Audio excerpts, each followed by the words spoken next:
ಮಲೆನಾಡು ಚಿಕ್ಕಮಗಳೂರಿನಲ್ಲಿ ಭಾರೀ ಗಾಳಿ ಮಳೆ ಅಬ್ಬರ ಮುಂದುವರೆದಿದೆ. ಗಾಳಿ ಮಳೆಗೆ ಶೃಂಗೇರಿಯ ನೆಮ್ಮಾರುವ ಬಳಿ ಗುಡ್ಡ ಕುಸಿತಾಗಿದೆ. ನಿರಂತರ ಮಳೆಗೆ ಗುಡ್ಡ ಕುಸಿದು ರಾಷ್ಟ್ರೀಯ ಹೆದ್ದಾರಿ ಸಂಚಾರ ಬಂದ್ ಆಗಿದೆ.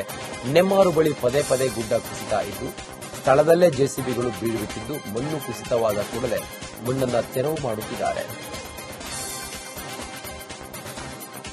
ಉತ್ತರ ಕನ್ನಡ ಜಿಲ್ಲೆಯ ರಾಷ್ಟ್ರೀಯ ಹೆದ್ದಾರಿಯಲ್ಲಿ ಭೂಕುಸಿತವಾಗಿದೆ. ಕುಮಟಾ ತಾಲೂಕಿನ ದೇವಿಮನೆ ಘಟ್ಟದ ಕ್ಷೇತ್ರ ಪಾಲೇಶ್ವರ ದೇವಸ್ಥಾನದ ಬಳಿ ಗುಡ್ಡ ಕುಸಿತ ಆಗಿದೆ. ಕುಮಟಾ ರಸ್ತೆಯ ಅಂಚಿನಲ್ಲಿರುವ ದೊಡ್ಡ ಪ್ರಮಾಣದಲ್ಲಿ ಏಕಾಏಕಿ ಭೂಮಿ ಕುಸಿತ ಆಗಿದೆ. ರಸ್ತೆ ಸಂಪರ್ಕ ಬಂದ್ ಆಗುವ ಸಾಧ್ಯತೆಯೂ ಇದೆ. ಕಳೆದ 3 ದಿನದ ಹಿಂದೆ ಈ ಭಾಗದಲ್ಲಿ ನಿರಂತರವಾಗಿ ಮಳೆಯಾಗ್ತಾ ಇದ್ದು ಜನರಲ್ಲಿ ಆತಂಕ ಹೆಚ್ಚಾಗುವಂತೆ ಮಾಡಿದೆ. ಕಲಬುರಗಿ ಜಿಲ್ಲೆಯಾದ್ಯಂತ ವರುಣನ ಆರ್ಭಟ ಮುಂದುವರೆದಿದೆ. ಜಿಲ್ಲೆಯ ಕೊತಲಾಪುರ ಬಳಿ ರಾಜ್ಯ ಹೆದ್ದಾರಿ ಸೇತುವೆ ಸಂಪೂರ್ಣ ಜಲಾವೃತವಾಗಿದೆ. ಚಿಂಚೋಳಿಯಿಂದ ತೆಲಂಗಾಣ ರಸ್ತೆ ಸಂಪರ್ಕ ಬಂದ್ ಆಗಿದೆ. ಸೇತುವೆ ಮೇಲೆ ರಭಸವಾಗಿ ಮಳೆ ನೀರು ಹರಿತಾ ಇದ್ದು ವಾಹನಗಳು ಸಾಲುಗಟ್ಟಿ ನಿಂತಿದ್ದವು. ಹೀಗಾಗಿ ಚೋಳಿಯಿಂದ ಮೇರಿಯಾಣವು ಕೂಡ ಸಂಪರ್ಕವನ್ನು ಕಲ್ಪಿಸುವ ಹೆದ್ದಾರಿ ಜಲಾವೃತವಾಗಿದೆ.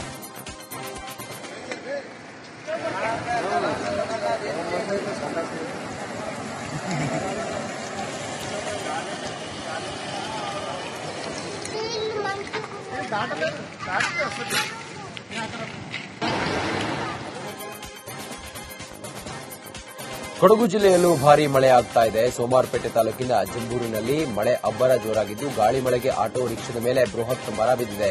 ಆಟೋ ಚಾಲಕ ಹಾಗೂ ಆಟೋದಲ್ಲಿದ್ದ ವಿದ್ಯಾರ್ಥಿಗೆ ಗಂಭೀರ ಗಾಯವಾಗಿದೆ. ಕುಂಬೂರಿನಿಂದ ಕಿರಂಗದೂರಿಗೆ ತೆರಳುತ್ತಾ ಇದ್ದ ಸಂದರ್ಭದಲ್ಲಿ ಅವಘಡ ಸಂಭವಿಸಿದೆ. ಮಡಿಕೇರಿಯಲ್ಲಿ ಚಿಕಿತ್ಸೆ ನೀಡಿ ಹೆಚ್ಚಿನ ಚಿಕಿತ್ಸೆಗೆ ಮಂಗಳೂರಿಗೆ ಸ್ಥಳಾಂತರಿಸಲಾಗಿದೆ.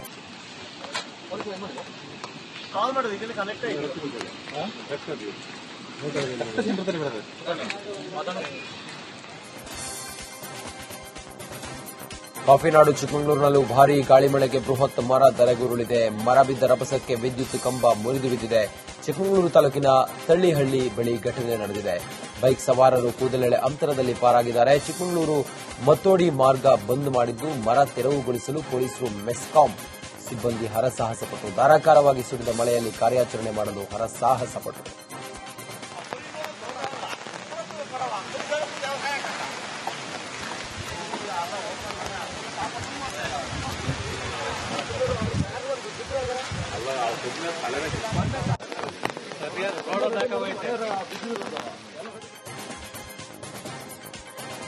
ಕಲಬುರಗಿ ಜಿಲ್ಲೆಯಲ್ಲಿ ವರುಣನ ಆರ್ಭಟ ಮುಂದುವರೆದಿದೆ. ನಿರಂತರ ಮಳೆಗೆ ರೈತರು ಬೆಳೆದಂತ ಫಸಲು ನೀರುಪಾಲಾಗಿದೆ. ಕಲಬುರಗಿಯ ಬಹುತೇಕ ಗ್ರಾಮಗಳಲ್ಲಿ ಮಳೆ ಅವಾಂತರವನ್ನು ಸೃಷ್ಟಿ ಮಾಡಿದ್ದು ಜನಜೀವನ ದುಸ್ತರವಾಗಿದೆ.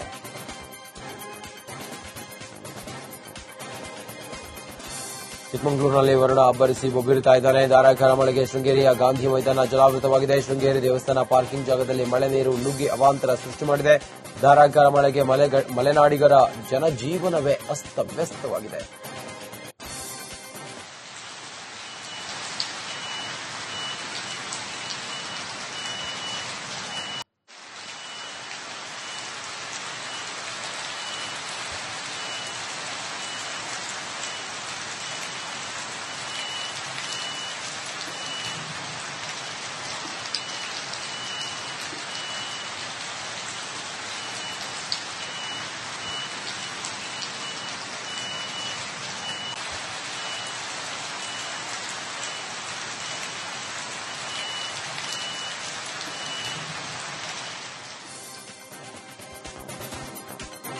ವಿಜಯನಗರ ಜಿಲ್ಲೆಯ ಹೊಸಪೇಟೆಯ ತುಂಗಭದ್ರಾ ಜಲಾಶಯದಿಂದ ನದಿಗೆ ನೀರು ಬಿಡಲಾಗಿದೆ.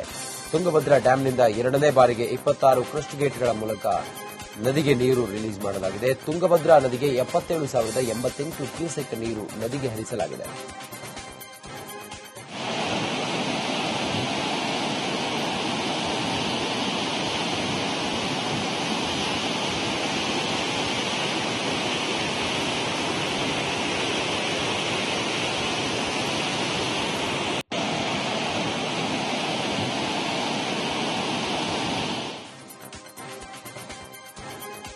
ವಿಜಯಪುರದ ಆಲಮಟ್ಟಿ ಅಣೆಕಟ್ಟಿನ ಜಲಾನಯನ ಪ್ರದೇಶದಲ್ಲಿ ಅಪಾರ ಪ್ರಮಾಣದ ಮಳೆಯಾಗ್ತಾ ಇದೆ. ಕೃಷ್ಣಾ ನದಿ ಮತ್ತು ಘಟಪ್ರಭಾ ನದಿಯಿಂದ ಹೊರಹರಿವು ಹೆಚ್ಚಾಗುತ್ತಿದ್ದು ಆಲಮಟ್ಟಿ ಅಣೆಕಟ್ಟೆಯ ಒಳಹರಿವು ಹೆಚ್ಚಾಗಿದೆ. ನದಿಗೆ ಹೊರಹರಿವನ್ನು ಕ್ರಮೇಣ 42,500 ಕ್ಯೂಸೆಕ್ನಿಂದ 80,000 ಕ್ಯೂಸೆಕ್ಗೆ ಹೆಚ್ಚಳ ಮಾಡಲಾಗಿದೆ.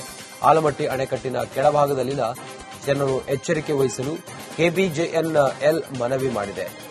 ಹೊರಹರಿವು ಹೆಚ್ಚಾಗುವುದರಿಂದಾಗಿ ಡ್ಯಾಂ ಕೆಳಭಾಗ ಜನರು ಜಾನುವಾರುಗಳು ನದಿಗೆ ಇಳಿಯದಂತೆ ಸೂಚನೆಯನ್ನ ನೀಡಿದೆ.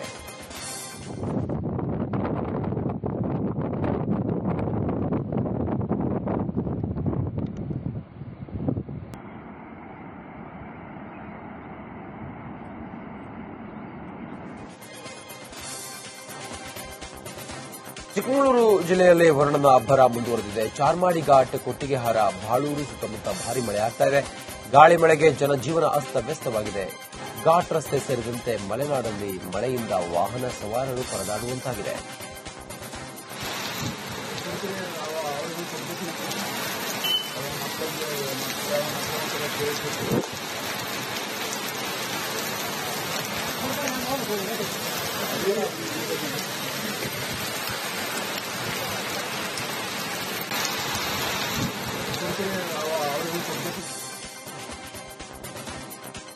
ಕಾಫಿನಾಡಲ್ಲಿ ವರುಣದ ಆರ್ಭಟ ಮುಂದುವರೆದಿದೆ. ಗಾಳಿಗೆ ಸಾಲು ಸಾಲು ಅವಾಂತರಗಳು ಸಂಭವಿಸಿದ್ದಾವೆ. ಚಿಕ್ಕಮಗಳೂರು ಜಿಲ್ಲೆಯ ಕೊಪ್ಪದ ಅಗಳಗಂಡಿಯ ಹೆಗ್ಗಾರು ಗೂಟಿಗೆಯಲ್ಲಿ ಗಾಳಿ ಮಳೆಗೆ ಮನೆ ಮೇಲೆ ಬೃಹತ್ ಮರ ಬಿದ್ದಿದೆ.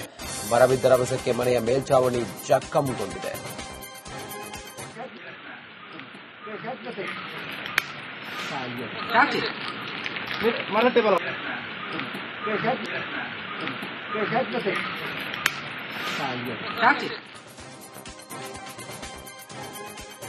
ದಾವಣಗೆರೆ ಜಿಲ್ಲೆಯಲ್ಲಿ ಯೂರಿಯಾ ಗೊಬ್ಬರ ಕೊರತೆ ಮುಂದುವರೆದಿದ್ದು ಜಗಳೂರಿನಲ್ಲಿ ರೈತರು ಪರದಾಡ್ತಾ ಇದ್ದಾರೆ. ನಿಗದಿತ ಬೆಲೆಗಿಂತ ಹೆಚ್ಚಿನ ಬೆಲೆಗೆ ಯೂರಿಯಾ ಮಾರಾಟ ಮಾಡುತ್ತಿರುವ ಆರೋಪ ಕೇಳಿಬಂದಿದೆ.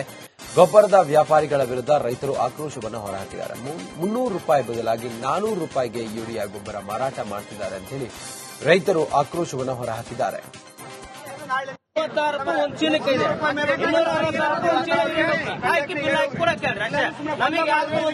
ಜನ ಬರ್ತಾರೆ. ನಾಳೆ ನಿಮಗೆ ತೊಂದರೆ ಆಗುತ್ತೆ, ಬೇರೆಯವರಿಗೇನಲ್ಲ. ಅದು ಹೊಣೆ ಹೋಗ್ತಿರೋದು ನೀವೇ, ಬೇರೆ ಯಾರು ಓದ್ತಾನೆ ಬರಲ್ಲ. ಯಾವ ಇಲಾಖೆ ಓದ್ತಾನೆ ಬರಲ್ಲ. ಅದೇ ಮೇಡಮ್ ರೇ, ಈಗ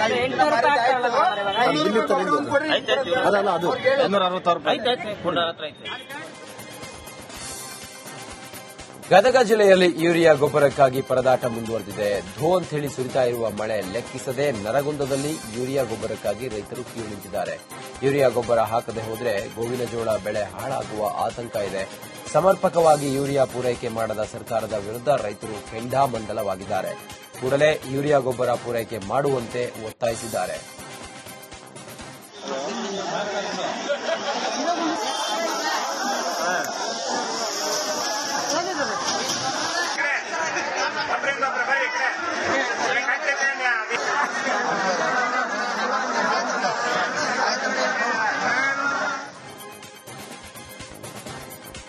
ಉಳ್ಳಮಾರಿ ಜಲಾಶಯ ಭರ್ತಿಯಾಗಿದ್ದರಿಂದ 1200 ಕ್ಯೂಸೆಕ್ ನೀರು ಬಿಡುಗಡೆ ಮಾಡಲಾಗಿದೆ. ಹೀಗಾಗಿ ಚಿಂಚೋಳಿಯ ಹಲಕೋಡ ಗ್ರಾಮದ ಬಳಿ ಇರುವ ಕಾಗೇಣ ನದಿ ಅಪಾಯದ ಮಟ್ಟವನ್ನು ಮೀರಿ ಹರಿಯುತ್ತಿದೆ.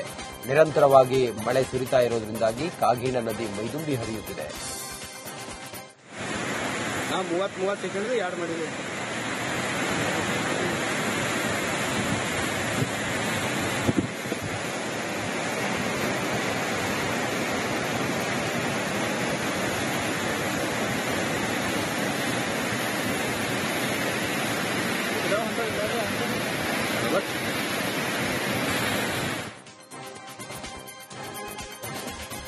ಮಹಾದಾಸೋಹಿ ಶರಣ ಬಸಪ್ಪ ಅಪ್ಪ ಅವರ ಆರೋಗ್ಯದಲ್ಲಿ ಎಲ್ಲ ಏರುಪೇರಾಗಿದ್ದು ಕಲಬುರಗಿಯ ಖಾಸಗಿ ಆಸ್ಪತ್ರೆಗೆ ಅವರನ್ನು ದಾಖಲು ಮಾಡಲಾಗಿದೆ. ಶ್ರೀ ಶರಣ ಬಸವೇಶ್ವರ ಸಂಸ್ಥಾನದ 8ನೇ ಪೀಠಾಧಿಪತಿಯಾಗಿರುವ ಶರಣಬಸಪ್ಪ ಅಪ್ಪಗೆ 90 ವರ್ಷವಾಗಿದ್ದು ವಯೋಸಹಜ ಕಾಯಿಲೆಯಿಂದ ಬಳಲುತ್ತಾ ಇದ್ದಾರೆ.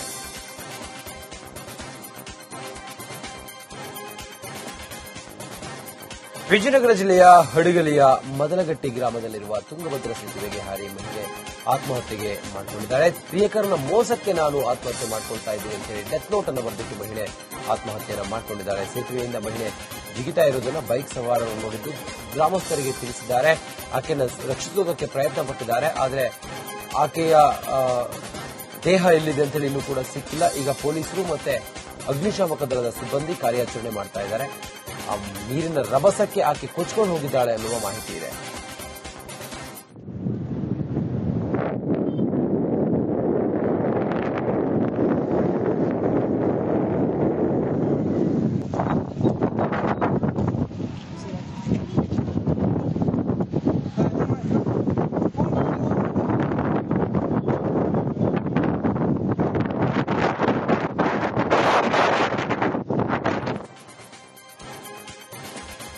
ಕಲಬುರಗಿಯಲ್ಲಿ ಲಾರಿಗೆ ಅಡ್ಡ ಬಂದ ನಾಯಿಗೆ ಡಿಕ್ಕಿ ಹೊಡೆಯುವುದನ್ನು ತಪ್ಪಿಸಲು ಹೋಗಿ ಸರಣಿ ಅಪಘಾತ ಸಂಭವಿಸಿದೆ. ಕಲಬುರಗಿಯ ಹೊರವಲಯದ ರಿಂಗ್ ರಸ್ತೆಯಲ್ಲಿ ಘಟನೆ ನಡೆದಿದೆ. ಕಲಬುರಗಿಯಿಂದ ಶಹಬಾದ್ ಕಡೆ ಹೊರಟಿದ್ದ ಲಾರಿಗೆ ನಾಯಿ ಅಡ್ಡ ಬಂದಿದೆ. ಆಗ ನಾಯಿಗೆ ಡಿಕ್ಕಿ ಹೊಡೆಯುವುದನ್ನು ತಪ್ಪಿಸಲು ಹೋಗಿ ರಸ್ತೆಯ ಡಿವೈಡರ್ಗೆ ಲಾರಿ ಡಿಕ್ಕಿಯಾಗಿದೆ. ಹಿಂಬದಿಯಿಂದ ಮತ್ತೊಂದು ಲಾರಿ ನಾಯಿಗೆ ಡಿಕ್ಕಿ ಹೊಡೆದು ಸಿಲಿಂಡರ್ ತುಂಬಿದ ಆಟೋ ಮತ್ತು ಡಿವೈಡರ್ ಬ್ಯಾರಿಕೇಡ್ಗೆ ಡಿಕ್ಕಿ ಹೊಡೆದಿದೆ. ಅದೃಷ್ಟವಶಾತ್ ಯಾವುದೇ ಪ್ರಾಣ ಹಾನಿ ಸಂಭವಿಸಿಲ್ಲ. ಈ ಸಂಬಂಧ ಸಂಚಾರಿ ಪೊಲೀಸ್ ಠಾಣೆಯಲ್ಲಿ ಪ್ರಕರಣವೂ ಕೂಡ ದಾಖಲಾಗಿದೆ.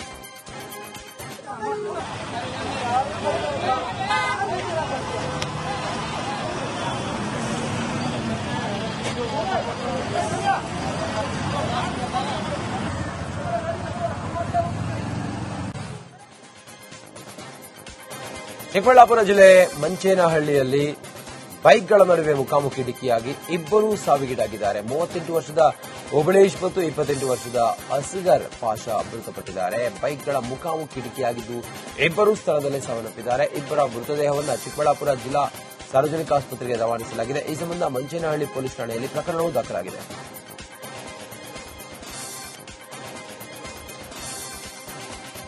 ಬೆಂಗಳೂರಿನ ಕಮ್ಮಸಂದ್ರದಲ್ಲಿ ಅಣ್ಣನ ಮಕ್ಕಳನ್ನ ಚಿಕ್ಕಪ್ಪ ಕೊಲೆ ಮಾಡಿದ್ದಾನೆ. 35 ವರ್ಷದ ಕೊಲೆ ಆರೋಪಿ ಕಾಸಿಂ ಮಕ್ಕಳನ್ನ ಕೊಲೆ ಮಾಡಿದ್ದಾನೆ. ಅಣ್ಣನ 3 ಮಕ್ಕಳ ಮೇಲೆ ಕ್ರೂರವಾಗಿ ದಾಳಿ ಮಾಡಿ ಇಬ್ಬರು ಮಕ್ಕಳನ್ನ ಸ್ಥಳದಲ್ಲಿಯೇ ಸಾಯಿಸಿದ್ದಾನೆ. ಮತ್ತೊಂದು ಮಗುವಿಗೆ ಗಂಭೀರ ಗಾಯ ಆಗಿದೆ. ಆಸ್ಪತ್ರೆಗೆ ದಾಖಲು ಮಾಡಿ ಆ ಮಗುವಿಗೆ ಚಿಕಿತ್ಸೆ ಕೊಡ್ತಾ ಇದ್ದಾರೆ.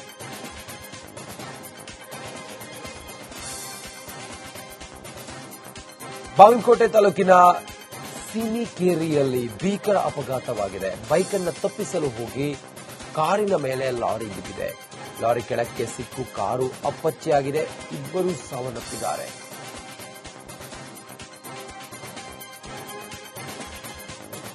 ಕೊಪ್ಪಳ ಜಿಲ್ಲೆಯಲ್ಲಿ ಹೆಚ್ಚಿನ ದರಕ್ಕೆ ಗೊಬ್ಬರ ಮಾರಾಟ ಮಾಡುತ್ತಿದ್ದ 6 ಆಗ್ರೋ ಕಂಪನಿಗಳ ಲೈಸೆನ್ಸ್ ಅನ್ನು ರದ್ದು ಮಾಡಲಾಗಿದೆ.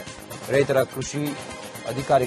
ಜೊತೆಯಲ್ಲಿ ಕೃಷಿ ಅಧಿಕಾರಿಗಳ ಚೆಲ್ಲಾಟದ ಬಗ್ಗೆ ರಿಪಬ್ಲಿಕ್ ಕನ್ನಡ ವರದಿಯನ್ನು ಪ್ರಸಾರ ಮಾಡಿತ್ತು. ವರದಿ ಬೆನ್ನಲ್ಲೇ ಕೊಪ್ಪಳ ಜಿಲ್ಲೆಯಾದ್ಯಂತ 6 ಲೈಸೆನ್ಸ್ ಅನ್ನು ರದ್ದುಗೊಳಿಸಿ ಆದೇಶವನ್ನು ಹೊರಡಿಸಲಾಗಿದೆ. ನಾಗರಾಜ್ ಟ್ರೇಡಿಂಗ್ ಕಂಪನಿ, ಹಾಗೆ Lalitha traders, Kanakagiri Saptagiri traders, Siddapura Aditi agencies, Gangavathi ಸೇರಿದಂತೆ 6 ಆಗ್ರೋ ಇಂಡಸ್ಟ್ರಿಗಳ ಮೇಲೆ ಲೈಸೆನ್ಸ್ ರದ್ದುಗೊಳಿಸಲಾಗಿದೆ. ಸ್ಥಳಕ್ಕೆ ಡಿಸಿ ಸುರೇಶ್ ಇಟ್ನಾಳ್, ಎಸ್ಪಿ ರಾಮ ಅರಸಿದ್ದಿ ಭೇಟಿ ನೀಡಿ ಪರಿಶೀಲನೆಯನ್ನು ನಡೆಸಿದರು. ಕೊಪ್ಪಳದ ಗವಿಮಠ ವಿಶಿಷ್ಟ ಕ್ಷಣಕ್ಕೆ ಸಾಕ್ಷಿಯಾಗಿದೆ. ಗವಿಮಠದ ಆವರಣದಲ್ಲಿ ಮುಸ್ಲಿಂ ಮಹಿಳೆ ನಾಗದೇವರ ಮುಂದೆ ಧ್ಯಾನಕ್ಕೆ ಕುಳಿತಿದ್ದಾಳೆ. ಸತತ 8 ದಿನಗಳಿಂದ ಪ್ರತಿದಿನವೂ ಕೂಡ ಈ ಮುಸ್ಲಿಂ ಮಹಿಳೆ ಧ್ಯಾನ ಮಾಡ್ತಾ ಇದ್ದಾಳೆ ಅಂತೇಳಿ ಆಕೆ ಹೇಳಿದ್ದಾಳೆ.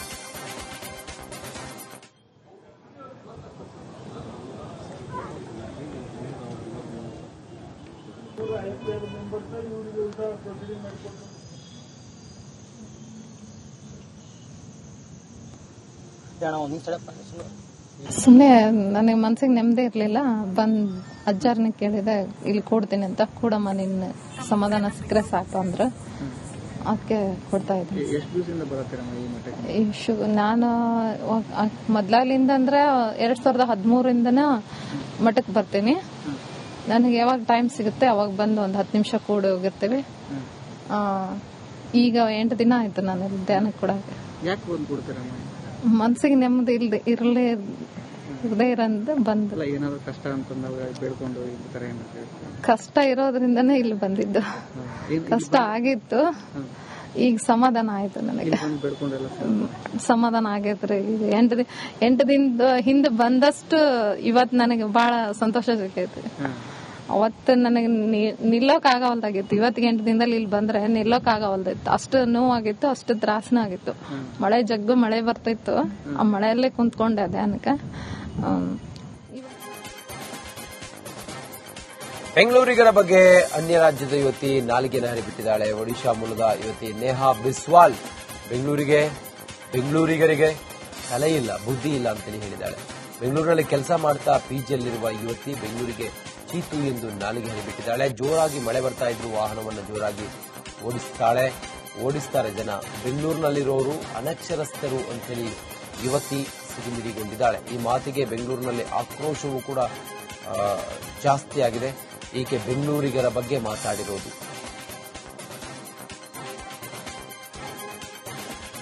ಕಬಾಬ್ ತಿನ್ನುವ ಮುಂಚೆ ಎಚ್ಚರ ವಹಿಸಿ, ಯಾಕಂತ ಹೇಳಿದ್ರೆ ಬೆಂಗಳೂರಿನ ಪ್ರತಿಷ್ಠಿತ ಎಂಪೈರ್ ಹೋಟೆಲ್ನ ಕಬಾಬ್ ಅನ್ಸೇಫ್ ಅಂತೇಳಿ ವರದಿ ಬಂದಿದೆ. ಆಹಾರ ಸುರಕ್ಷತೆ ಮತ್ತು ಗುಣಮಟ್ಟ ಇಲಾಖೆಯ ವರದಿಯಲ್ಲಿ ಇದು ದೃಢವಾಗಿದೆ.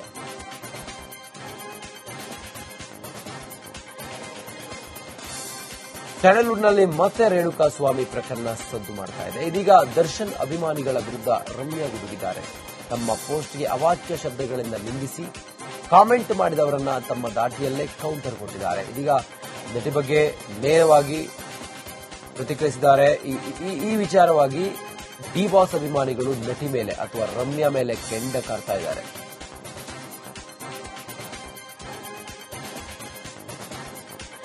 ಭಾರತ ಪಾಕಿಸ್ತಾನದ ಮಿಲಿಟರಿ ಇತಿಹಾಸವನ್ನು ನೋಡಿದಾಗ ಯಾವಾಗಲೂ ಪಾಕಿಸ್ತಾನ ಮೊದಲು ಯುದ್ಧವನ್ನು ಆರಂಭಿಸುತ್ತದೆ, ಆದರೆ ಭಾರತ ಆ ಯುದ್ಧವನ್ನು ಕೊನೆಗೊಳಿಸುತ್ತದೆ. ಇಲ್ಲಿ ಉತ್ತರ ಪ್ರದೇಶ ಮುಖ್ಯಮಂತ್ರಿ ಯೋಗಿ ಆದಿತ್ಯನಾಥ್ ಮಾರ್ಮಿಕವಾಗಿ ಹೇಳಿದ್ದಾರೆ.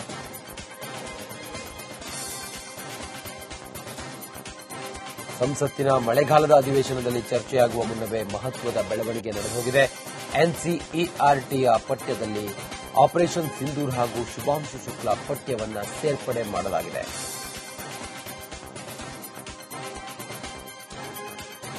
ಥೈಲ್ಯಾಂಡ್ ಜೊತೆ ಕದನ ವಿರಾಮಕ್ಕೆ ಕಾಂಬೋಡಿಯಾ ಕರೆ ನೀಡಿದೆ. ಇಲ್ಲಿವರೆಗೆ 2 ದೇಶಗಳಲ್ಲಿ 30ಕ್ಕೂ ಹೆಚ್ಚು ಬಲಿಯಾಗಿದೆ. ಶಿವನ ದೇವಾಲಯಕ್ಕಾಗಿ ನಡೀತಾ ಇರುವ ಯುದ್ಧ ನಿಲ್ಲುತ್ತಾ ಕಾದು ನೋಡಬೇಕಾಗಿದೆ.